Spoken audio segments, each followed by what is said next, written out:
Jadi kenapa saya ingin atau termotivasi untuk mengembangkan ketiga varietas baru ini, karena memang saya memahami ya latar belakang dari para pemulia yang mengembangkan rumput ini. Jadi bukan semata-mata untuk bisnis, tapi juga untuk membantu permasalahan peternakan yang ada di Indonesia. Jadi kan dengan adanya ini kita bisa menunjang swasembada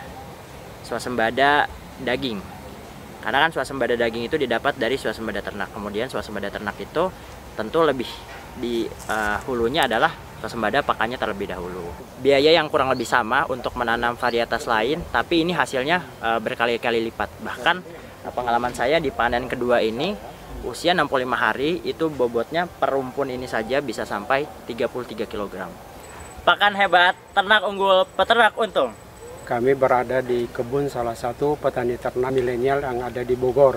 Nah, kami mencoba bagaimana menghasilkan varietas ini sehingga bisa dilepas sebagai varietas unggul baru hijauan pakan ternak.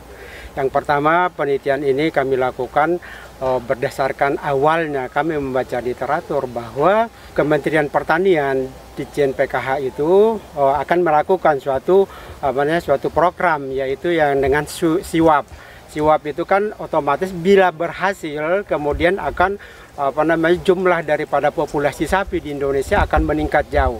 Selama ini belum ada upaya program untuk bagaimana untuk memuliakan, untuk menghasilkan varietas yang unggul baru, dalam hal ini adalah hijauan pakan ternak. Nah, di situ kami berpikir sebagai salah satu peneliti di Kementerian Pertanian, kami mencoba.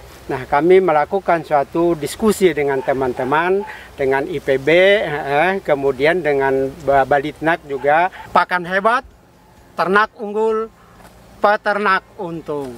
Hari ini kita bicara hijauan untuk ruminansia. Jadi kita akan mendata dan melepas varietas hijauan, baik itu hijauan maupun legumin, akan kita data, kemudian kita minta lakukan penelitian teman-teman biogen, teman-teman badan penelitian ternak maupun perguruan tinggi. Setelah itu hasilnya kita dapat bagaimana kemampuan hijauan tersebut terkait dengan produksi, nutrisi, dan lain sebagainya, termasuk adaptasinya di lingkungan. Kemudian ada tim penetapan varietas dari Direktorat Pakan dan juga dari beberapa ahli. Nah, akan kita data semua yang sudah memang memenuhi syarat akan kita lakukan pelepasan. Nah, setelah dilakukan pelepasan tentunya dilakukan pengembangan dan perbibitan maupun perbenihan. Nah, UPT kita akan kita kembangkan ke arah sana untuk mengembangkan hijauan yang sudah kita lepas varietasnya dan juga menyiapin benih maupun bibit. Harapan begitu UPT sudah, kemudian merangkul UPTD dan merangkul swasta. Nah, kalau ini sudah semua berkembang hijauan ini, tentunya hijauan kita akan melimpah dan selanjutnya dibuat bank pakan. Ya, bank pakan itu sebetulnya nenek moyang kita itu sudah melaksanakan bank pakan seperti jerami dijemur taruh di atas kandang, kemudian rendeng juga dijemur, itu udah bank pakan. Nah, sekarang kita harus kembangkan itu lagi, yaitu melalui pembuatan silase maupun fermentasi. Nah, karena apa? Bank pakan ini bisa bertahan, bisa 2 tahun, 3 tahun bisa bertahan. Nah, sekarang yang banyak dikembangkan adalah silase maupun fermentasi.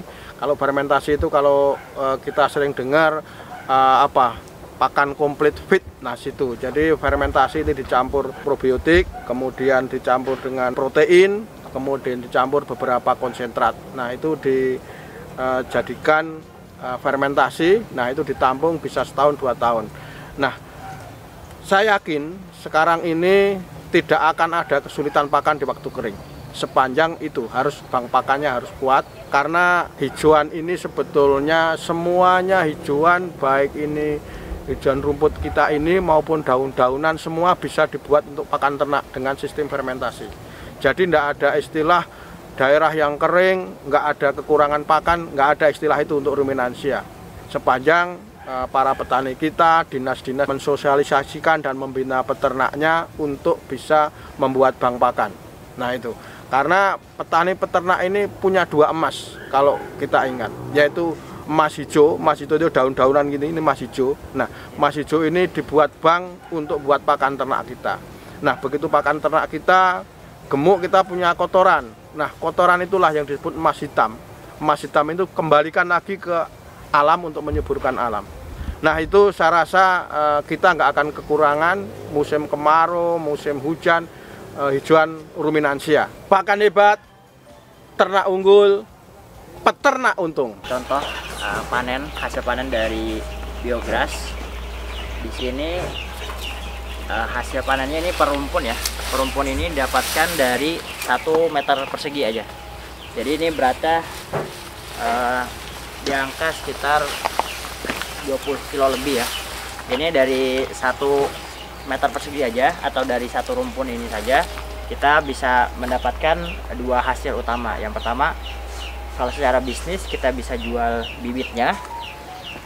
Di sini bisa dapat sekitar 60 stek dari bibitnya yang kita jual dengan harga 1.200 per steknya. Jadi sekitar 72.000 ya untuk 1 rumpun ini saja.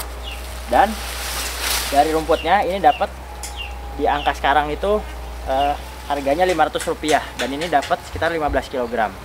Artinya dengan ditambah tadi itu per 1 rumpun ini saja sudah dapat sekitar Rp80.000. Itu dari 1 meter persegi. Dan cost-nya pun sangat rendah karena untuk bibit ini kita cuma tanam sekali dan pemupukan pun hanya dilakukan selama sekali.